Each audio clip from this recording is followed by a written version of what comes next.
हम सभी के मन में एक प्रश्न रहता है कि क्या भगवान हमारी मदद के लिए आते हैं। तो इसी से जुड़ा हुआ मैं आप लोगों को एक कहानी सुनाता हूँ। एक समय की बात है,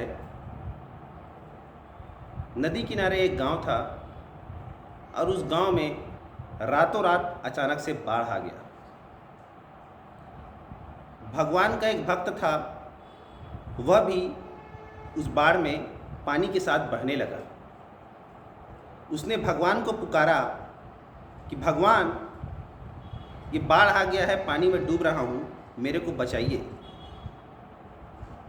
जैसे ही उसने पुकारा, कुछ देर के बाद लकड़ी का एक लट्ठा, मतलब कि बहुत मोटी लकड़ी, सूखी लकड़ी, जो कि नदी में उस प्रचंड बहाव में भी पानी के ऊपर तैर रही थी, वो लकड़ी उसके पास से गुजरी।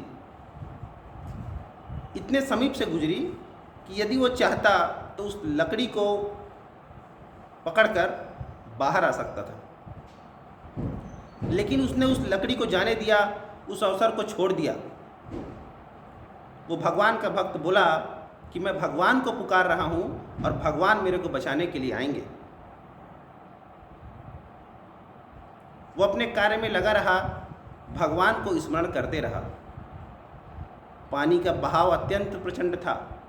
वह किसी प्रकार हाथ पैर मारते हुए अपने आप को जीवित रखा हुआ था।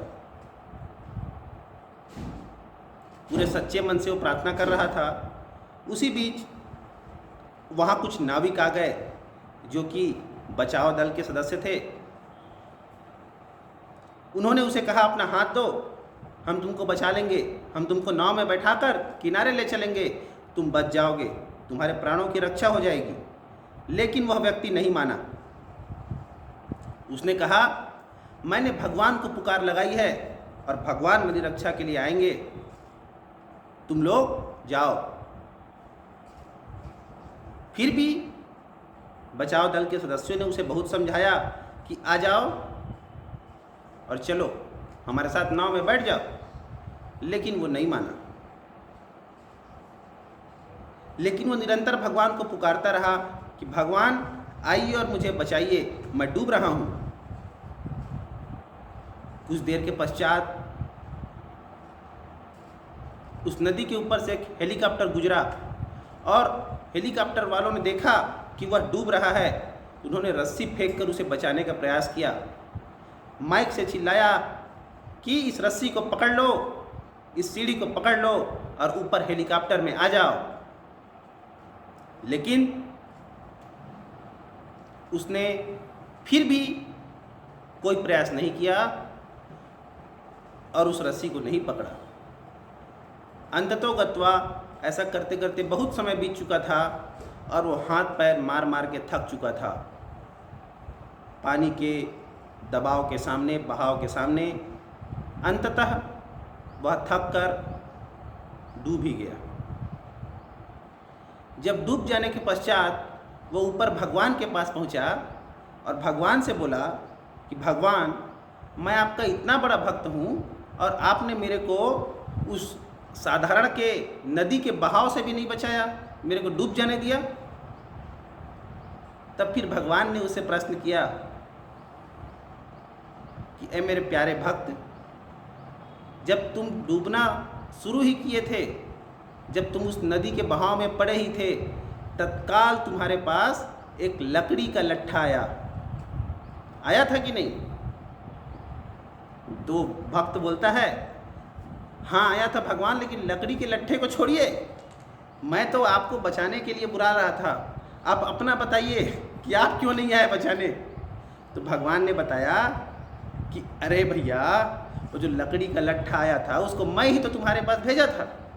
जैसे ही तुमने पुकार लगाया कि मैं डूब रहा हूँ, मैंने तत्काल वो लकड़ी का लट्ठा भेजा कि तुम उसको पकड़ोगे और किनारे आ जाओगे, लेकिन तुम उसको नहीं पकड़े। कोई बात नहीं, उसके बाद तुम्हारे पास कुछ नाविक लोग आए थे कि नहीं? बोले हाँ हाँ आए थे। भगवान ने बताया कि उस नाविकों को भी मैंने ही भेजा था। कि तुम आराम से उस नाव में बैठ के किनारे आ जाओगे, लेकिन तुमने उस नाव में भी बैठना मंजूर नहीं किया।